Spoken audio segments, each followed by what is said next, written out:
निधिध्यासन में अथवा अपने व्यवहार में हम किसी न किसी अनुभूत निर्णीत विषय के आश्रय से ही निर्णय लेते हैं। निर्णय का नियम भी यही होता है, लेकिन उसमें भूल ये हो जाती है, वो हमारा जो निर्णय लिया हुआ होता है वो आधार में दोष होने से मिथ्या भी रहता है। यदि वो पिछला निर्णय हमारा प्रमाण पूर्वक रहे तो उसके आधार पर अगला निर्णय भी ठीक ही होगा, लेकिन वो पिछला निश्चय हमारा आवश्यक नहीं रहता है कि वो प्रमाण पूर्वक ही है। इसलिए अगले निर्णय भी हमारे प्रायः दोषपूर्ण तब हो जाते हैं जब पिछले निर्णय हमारे अप्रामाणिक रहते हैं। निधिध्यासन में भी ऐसा ही होता है। निधिध्यासन में प्रायः जो होता है वो हमारे पास जिस स्तर पर हम निर्णय लेना चाह रहे होते हैं उस स्तर पर हमारा निर्णय ही नहीं रहता है। निर्णय लिया हुआ रहता है हमारा, प्रायः अधिकतम जो होता है वो ऐन्द्रिक होता है, ऐन्द्रिक स्तर पर का रहता है, या फिर शाब्दी रहता है, शब्द प्रमाण का रहता है। तो शब्द प्रमाण भी एक प्रकार से ऐन्द्रिक ही है। तो इतने स्तर के ही हमारे अनुभूत रहते हैं, और निधिध्यासन जो करना होता है उसमें जो ज्ञान पकड़ने का स्तर होता है वो इससे बहुत सूक्ष्म होता है। तो इस कारण से क्या होता है, उस स्तर पर जाकर के हम कोई निर्णय ही नहीं ले पाते, क्योंकि आधार नहीं रहता है हमारे पास। जो सांस्कारिक होते हैं आधार, वो प्रायः हमारे जो होते हैं वो मिथ्या संकल्प पूर्वक होते हैं, इसलिए उस आधार पर भी काम नहीं कर पाते हैं। और जो स्पष्ट होते हैं वो सब ऐन्द्रिक होते हैं, लेकिन वो स्तर भेद से काम नहीं करते। इस कारण से निधिध्यासन में हम कोई प्रायः निर्णय नहीं ले पाते, आते ही नहीं सामने, या तो प्रक्रिया ही नहीं चल पाती है तो निर्णय तक नहीं पहुंचा पाते उसको। उसके पीछे कारण ये होता है कि हमारे पास उस स्तर का आधार नहीं होता है। तो ऐसी स्थिति में फिर हमको विशेष प्रयास करना होता है। उदाहरण के लिए जैसे कि ईश्वर के विषय में है, ईश्वर के विषय में हमारी जो मान्यता होती है वो प्रायः नहीं है वाली आती है। यद्यपि ईश्वर हमारे लिए अभी प्रमाण पूर्वक नहीं है विचारित,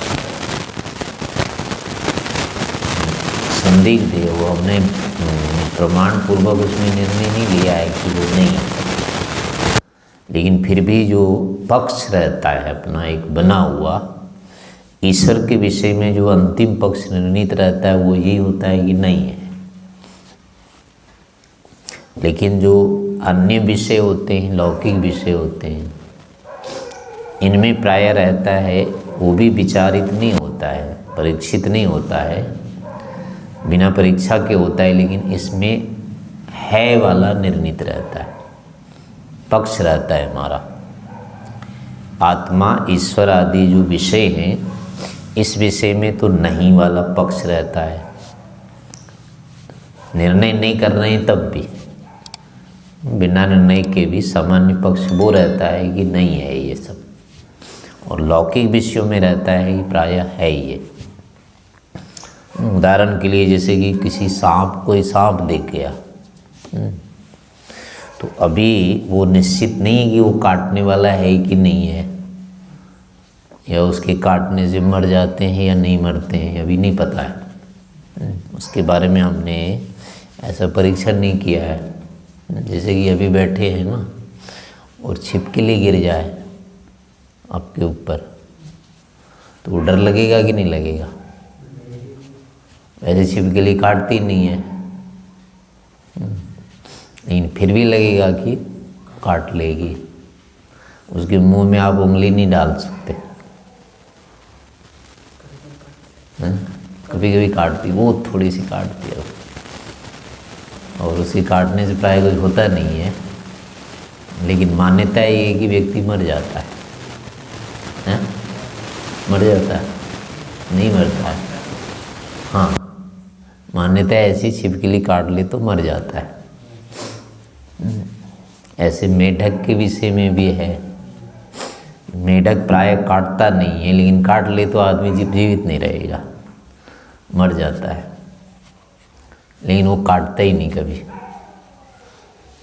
अब मरता है कि नहीं मरता है ये नहीं है, लेकिन मान्यता उसके बारे में ये है कि मेढक यदि काट ले, वैसे काटेगा नहीं कभी, पर काट ले तो उनमें मर जाएगा व्यक्ति। तो ये ऐसे अपरीक्षित है ये।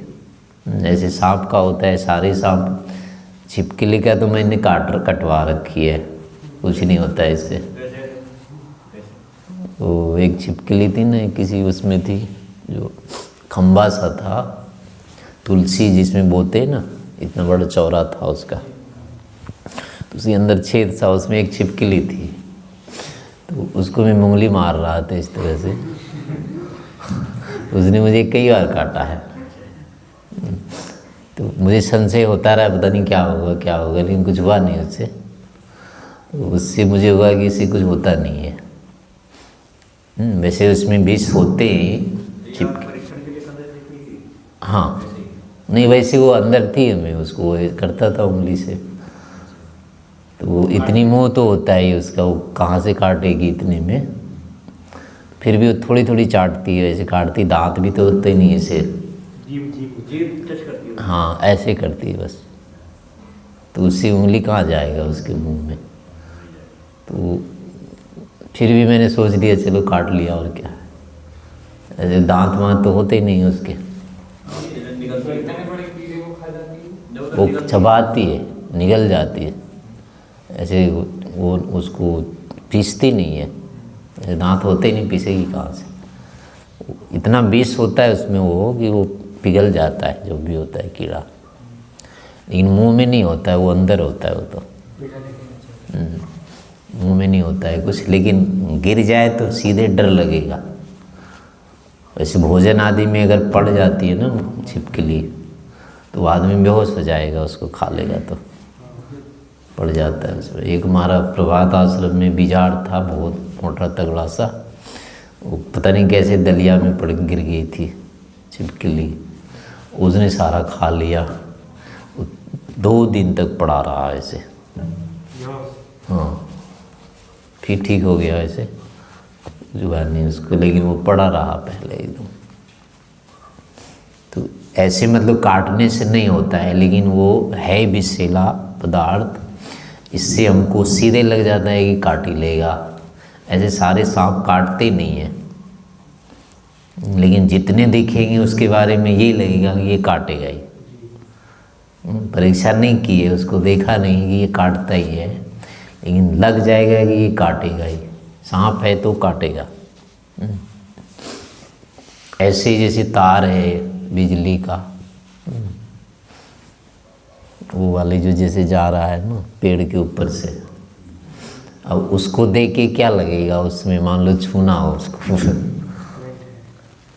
उन्हें बिजली है नहीं है, परीक्षा तो अभी है ही नहीं, लेकिन उसके बारे में मान्यता क्या होती है भले ही नहीं रहे। परीक्षण करने पर तो पता लग ही जाएगा, लेकिन उससे पहले होता है कि इसमें बिजली है, तो ऐसे यहाँ के जितने भी होते हैं हमारे निश्चय जो संदिग्ध होते हैं प्रायः, उसमें ये रहता है कि है ये पक्ष, लेकिन ईश्वर वाला भी पक्ष ऐसे ही है, वो भी परीक्षित नहीं है, आत्मा के विषय में नहीं है परीक्षण, लेकिन इसमें यही लगेगा कि नहीं है। तो यहाँ जो होता है इसके अलग कारण है। इन चीज़ों के विषय में जैसे बिजली है या सांप आदि है, ये इसमें एक पक्ष है कि मान लो अगर ये काटता है तो काटने पर तो बचेंगे नहीं, और मान लो नहीं काटता है और कुछ नहीं होगा तो उसमें सोचने का क्या है। काट भी लिया और नहीं कुछ होता है तो उसको सोचे किस लिए। तो इसलिए उसमें निर्णय लेके सोच के रखने की ज़रूरत नहीं होती है, इसलिए वो वाला पक्ष हम रखते ही नहीं है अपने पास। इसे तो कुछ होता ही नहीं है तो उस पक्ष को रख के क्या करेंगे। और दूसरे वाले में है कि अगर मान लो मर जाते हैं तो अब सोच के क्या करेंगे उसको, यानी उसका निदान तो है ही नहीं है। भले कुछ कहीं ठीक हो भी जाता हो, लेकिन अधिक है कि इतना समय कहाँ मिलेगा, तो मरना ही है। तो इस मान्यता के कारण से क्या होता है, अब हम वो निर्णय वहाँ ले लेते हैं। निदान हमारे पास नहीं, विवशता है वहाँ, उसका हो नहीं पाएगा, विवश है उसमें। तो उस विवशता के कारण से हमने उस पक्ष से दब जाते हैं और दब करके वो निर्णय अपने पास कर लेते हैं। ऐसा बिजली में भी यही है, नहीं लगा तो क्या होगा, कुछ नहीं होगा। लेकिन मान लो अगर बिजली रही और लग गया धक्का तो अब क्या करेंगे उसका निदान तो है नहीं हमारे पास। तो इस व्यवस्था के कारण से हम उसमें ये मान्यता बना लेते हैं कि वो होगा ही, भले ही परीक्षा नहीं है तो भी वो पक्ष रहता है। तो वहाँ वो विषय के कारण से नहीं है निर्णय। वो सांप को देख करके या बिजली में जो हमने निर्णय लिया हुआ है ये वस्तुतः प्रमाण से नहीं है, परीक्षण के कारण से नहीं है, उसके विषय में हमारी विवशता है पहले से, उसके आधार पर हम ऐसा मान लेते हैं। लेकिन ईश्वर के विषय में है, उसमें क्या कारण है कि ईश्वर के विषय में कभी हमको लगता है कि हम बहुत प्रयास कर लेते हैं, उसके बारे में सोच भी लेते हैं, उसके बाद में पढ़ भी लेते हैं, सुन भी लेते हैं और पूरी शक्ति लगा देते हैं, लगाने के बाद परिणाम नहीं आता है कभी, ये तो है ही, ऐसा कभी अनुभव में वो विषय आता ही नहीं। पूरी शक्ति चाहे कितनी भी शक्ति हम पूरी लगा देते हैं, लगाने के बाद वो ना में ही आता है उसका परिणाम। इस परिणाम के कारण से अब जो होता है हम पहले से मान के रखते हैं कि नहीं है वो। तो इन दोनों यानी कारणों से, बाधाओं के कारण से अपनी व्यवस्था या सामर्थ्य के अभाव में, उसके कारण से हम ऐसी मान्यता लेकर के चलते और उस आधार पर हम बिना निर्णय किए ही ये मान लेते हैं कि ये ऐसा होगा, ये तो होगा ही या ये नहीं होगा। तो ये मतलब वस्तुतः निर्णय नहीं है ये।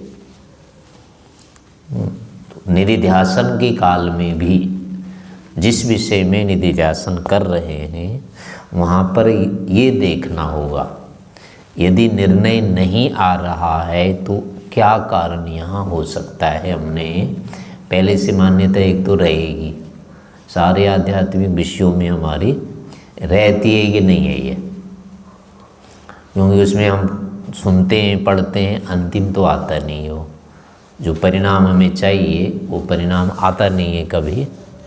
इस कारण से उसमें हमारा पुरुषार्थ व्यर्थ गया हुआ है ऐसा लगता है। तो इस हेतु से हमें पहले से रहता है संस्कारी कि ये तो नहीं है, ऐसा नहीं हो सकता है। तो इस कारण से भी निर्णय हम ले नहीं पाते हैं इस पक्ष में कि ऐसा तो होगा ही होगा। इन कारणों को निधिध्यासन के समय हटाना होता है। उसके लिए नियम फिर ये भी बना के चलना होगा कि निर्णय जो लिए जाते हैं वो किसी न किसी आधार से लिए जाते हैं, उसका कोई न कोई पिछला आधार रहता है, उसके बिना निर्णय नहीं होगा। तो अब ऐसी स्थिति में जिसका हमारा कोई आधार नहीं है, आत्मा ईश्वर आदि है जो पदार्थ, तो इसके लिए अब होगा कि उस विषय में हमारे पास किस स्तर के प्रमाण हैं।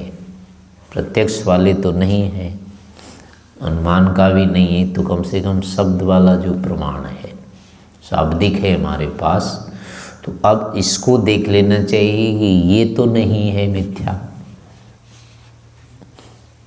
शब्द प्रमाण से हमारे पास है इस विषय में कुछ अनुभव, यानी मान्यता हमारे पास है। तो अब इसको लेना चाहिए कि इसके अनुकूल यहाँ क्या हो सकता है।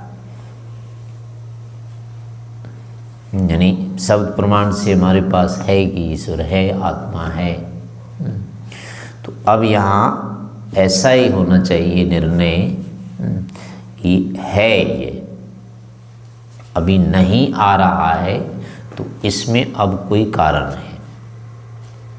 यानी इस मान्यता को अपना अनुभव जो कह रहा है कि नहीं है ईश्वर, इस अनुभव को पहले यहाँ सब प्रमाण से खंडित कर लेना चाहिए।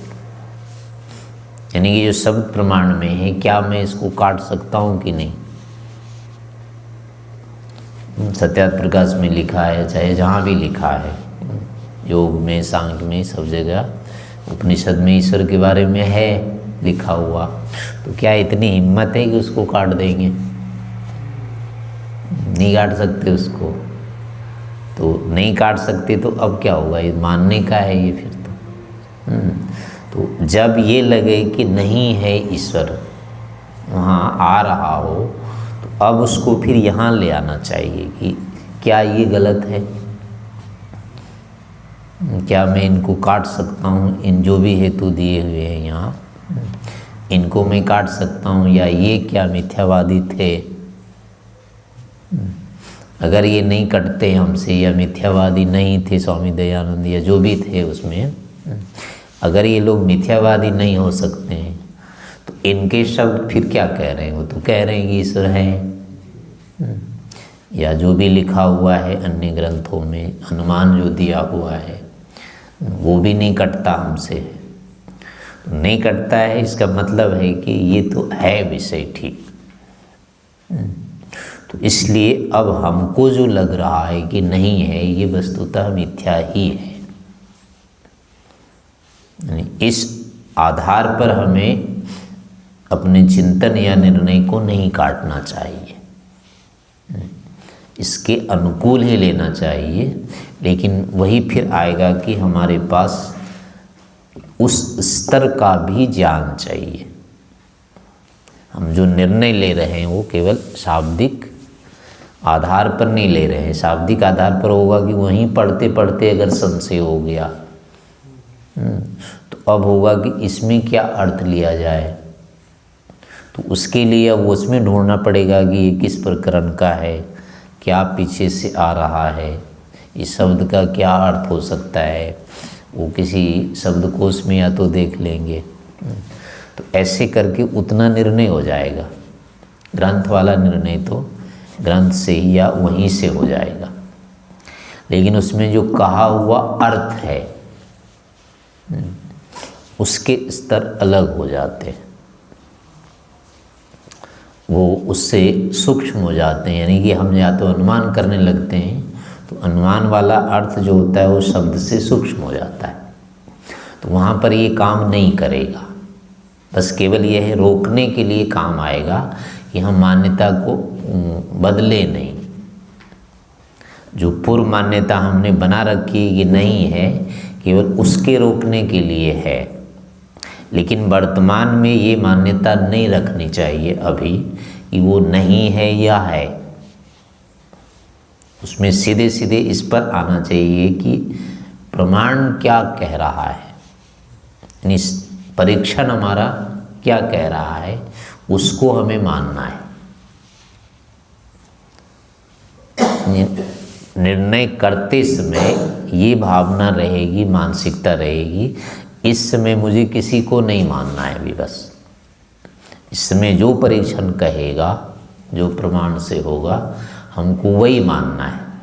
अगर पहले से माना हुआ है कि है तो उसको भी छोड़ देते हैं, उस समय नहीं करते हैं, उसको नहीं लेते हैं। और नहीं है ये माना हुआ है तो उसको भी छोड़ देते हैं, दोनों ही हटा देते हैं उस काल में। निधिध्यासन के काल में, वर्तमान में किसी भी निर्णय को नहीं लिया जाता है।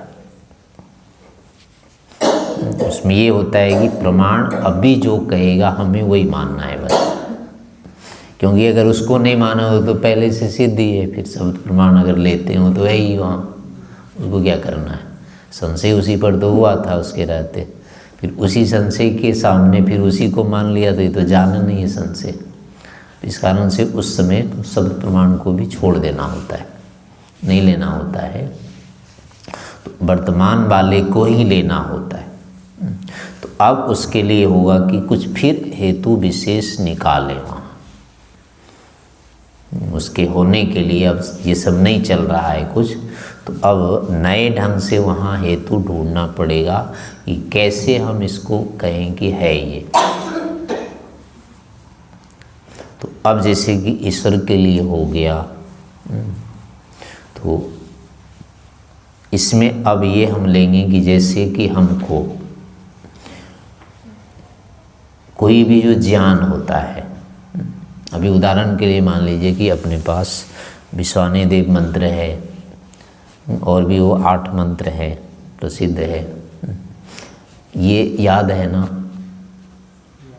अभी है, सारा याद है, लेकिन इसका ज्ञान नहीं हो रहा है, अभी नहीं हो रहा है। ऐसे चलो ये तो प्रवाह में आके हो जाएगा।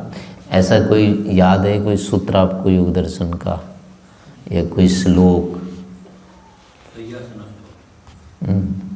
उसमें मान ली कोई एक शब्द अटक गया, अब उस शब्द को अटकने पर जो थोड़ा ध्यान देंगे तो कभी ऐसा होगा कुछ देर लग जाएगा उसके याद होने में, लेकिन कभी होता है अगले क्षण ही हो जाता है।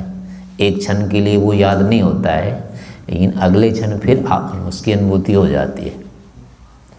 तो ऐसा कैसे हुआ, क्यों होता है? एक क्षण में ही जो ज्ञान बिल्कुल नहीं हो रहा है, और एक क्षण में ही वही ज्ञान हो जाता है एकदम से। तो अब ऐसा क्यों होता है ये? तो सीधी सी बात है कि हमको यहाँ जैसे कोई भी ज्ञान होता है तो वो विषय के साथ सन्निकर्ष होने के कारण से होता है। इस चीज़ को हम देख रहे हैं, एक क्षण में थोड़ी सी दृष्टि हटाएं, ज्ञान बंद हो जाएगा, और एक क्षण में जब इसके सामने हम कर लेते हैं आँख, एकदम से दिख जाता है, ये ज्ञान हो जाता है। तो यहाँ मतलब जैसे सन्निकर्ष के कारण से जो ज्ञान होता है वो एक क्षण में होता है और नहीं होता है, इसका कारण सन्निकर्ष होता है विषय का। तो अब ये नियम वहाँ भी लगेगा, वहाँ जो हमको एक क्षण में कोई ज्ञान हो रहा है, कोई नहीं हो रहा है, इसका मतलब वहाँ सन्निकर्ष टूटता है या बनता है। आलम्बन तो है वहाँ, बिना उसके नहीं होगा ज्ञान, लेकिन उसके साथ क्या हो रहा है, हमारा सन्निकर्ष टूट रहा है या बन रहा है। और वो एक क्षण में अगर सन्निकर्ष बनता है तो उसकी दूरी अधिकतम कितनी हो पाएगी? बहुत कम से कम होना चाहिए, ज़्यादा दूर नहीं होना चाहिए। तो इस प्रकार से एक एक क्षण में जो होने वाले विषय हैं, ज्ञान है अपने पास भीतर, पता नहीं कितने सारे हैं। केवल मंत्र के नहीं याद होंगे, कई सारी ऐसी बातें होंगी, कितने नाम होंगे, हजारों, वो सब के सब वहाँ पर है। और एक क्षण में कोई भी नाम यानी कोई भी ज्ञान उठा सकते हैं। तो अब ये होता है कि इतने सारे आलम्बन है वहाँ, सूक्ष्म से सूक्ष्म है, और उनके साथ हमारा सन्निकर्ष होने से ज्ञान उत्पन्न होता है। तो अब इतनी छोटी सी वस्तु के साथ हमारा जो सन्निकर्ष होता है वहाँ, ये कैसे संभव हुआ? अपने को तो पता ही नहीं है, पहले हम कैसे उससे जुड़ जाते हैं, कैसे अलग हो जाते हैं, यही नहीं पता। वहाँ कौन कौन सा है सन्निकर्ष होने से पहले नहीं पता रहता है, जबकि होते सारे हैं वहाँ, लेकिन किसी का पता नहीं होता है। तो इसका मतलब है कि हम तो वहाँ कर नहीं रहे हैं, ऐसा कर नहीं सकते। जो और इतनी सूक्ष्म चीज़ें वो है जो हमारे पकड़ की भी नहीं है, और उसके बिना संबंध के हमको होगा भी नहीं, जानिए। तो अब इतने हम दोनों के बीच में ये व्यवस्था कैसे हो गई, संभव हो सकती है? जड़ मात्र से ये व्यवस्था हो नहीं सकती। वहाँ दोनों ही संतुलित है वहाँ। यानी हम कितने छोटे से हैं, जड़ पदार्थ हमको नहीं पकड़ पाएगा, वैसे ही नहीं पकड़ता है। यहाँ हम ही पकड़ते हैं, चूँकि हमको तो पकड़ता नहीं है। और हम वहाँ पकड़ना जानते नहीं हैं, उनको हमने पकड़ के रखा नहीं है, लेकिन हम दोनों का संबंध वहाँ होता है। और इतने सूक्ष्म वो हैं जिनके साथ हमारा होता है। तो इतना सूक्ष्म संबंध बनाने वाला भी उसी स्तर का उतना सूक्ष्म होना चाहिए, तब जा कर के हमको ऐसा ज्ञान वहाँ संभव हो सकता है। एक क्षण में वो नहीं हो, बंद हो जाए। मोटी मोटी चीज़ें होती तो संबंध कटता ही नहीं, वो दिखता ही रहता। लेकिन उतने सूक्ष्म है कि एक क्षण में उसका सन्निकर्ष कट जाता है। तो उतनी छोटी चीज़ों से हमको जोड़ा जाता है, या हम वहाँ से अलग हो सकते हैं। अगर सारे के साथ एक साथ जुड़े ही रहते तो ज्ञान नहीं मिल सकते। तो उसमें कोई अनिष्ट ज्ञान आ गया तो कांटे की तरह से छूटता ही रह जाता है। तो ये हो जाता है, बार बार हम याद करते रहते हैं, भुला नहीं पाते हैं, तो पूरा सिर दर्द हो जाता है। वो अनिष्ट भी हो सकता था। इस कारण से हुआ कि सारे ज्ञान एक साथ नहीं रह सकते, तो हमारे लिए जीने के लिए ज़रूरी है। तो हमारे जीवन की दृष्टि से ऐसी वहाँ जो व्यवस्था बनी हुई है, इतनी सूक्ष्म व्यवस्था बनी हुई है, वो सभी के सभी क्या है, ज्ञान पूर्वक है, बुद्धि पूर्वक है। ऐसे नहीं हो सकता है। अब इस कार्य का या इस व्यवस्था का एक वहाँ बुद्धिमान करता है। ये व्यवस्था ही अब बताती है कि ऐसा सहज बुद्धिमान कोई पदार्थ है। तो अब ये अपना अनुभूत है, ये ऐसा हो रहा है हमारे साथ, दिन रात होता रहता है ये। अब इसमें ये और कारण सामान्य रूप से ईश्वर ही कारण होगा, अथवा फिर देखना चाहिए इसमें और क्या कारण हो सकता है, कैसे ये संभव है। प्रक्रिया तो है, इतना तो सिद्ध है, अनुभूत है, ऐसा हो रहा है हमारे साथ। लेकिन अब देखेंगे कि और किस कारण से ऐसा हो सकता है। यानी सूक्ष्म चीज़ें हैं, कंप्यूटर आदि में जैसे इनमें भी होता है, इसमें भी फटाफट ऐसी जल्दी जल्दी होता है। लेकिन ये सारे के सारे संतुलित किए हुए हैं, अपने आप नहीं होता है। इसमें कोई कर रखा है इसको, तब होता है। पेन ड्राइव है या जो भी है, उसको बनाया है उस ढंग से। हर चीज़ों के अलग अलग ढंग के होते हैं, लेकिन हैं सब व्यवस्थित किए हुए। सब में सब खुलते भी नहीं हैं। तो जहाँ जिसके अनुकूल बनाया हुआ है वहीं वो कार्य करते हैं, अन्यथा नहीं करते हैं। तो ऐसा ही वहाँ पर भी होगा। फिर ये अपने आप तो हो नहीं सकेंगे। तो इससे सामान्य अनुमान फिर बनता है कि ईश्वर का पक्ष सिद्ध होता है इससे। ऐसा ज्ञान वहाँ फिर से मतलब कोई न कोई हमें हेतु विशेष वहाँ खड़ा करना होगा, जिसका कि संबंध ईश्वर से है। उस पक्ष का या उसके गुण कर्म का कोई न कोई हमें इस तरह से वहाँ ढूंढना पड़ेगा।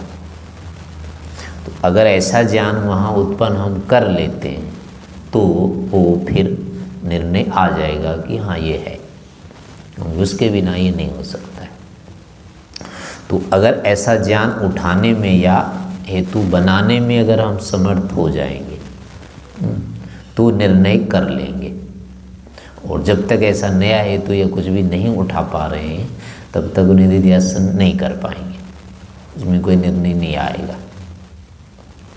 तो ऐसे करके मतलब वहाँ पर ये इस चीज़ को चलाना होता है।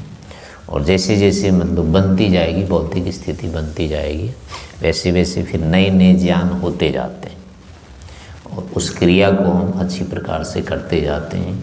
तो ऐसे ईश्वर आदि का भी आत्मा आदि का भी सारे विषयों का निर्णय इसी ढंग से करना होता है या करना चाहिए। तो ऐसे निधिध्यासन की भी प्रक्रिया है। ऐसे जब कभी भी ये हो जाए कि ईश्वर में ही संशय हो गया और कुछ हो गया तो उनको हटाने के लिए हम इसी उपाय का प्रयोग करते हैं तो हमारी मानसिकता सुरक्षित रह जाती है।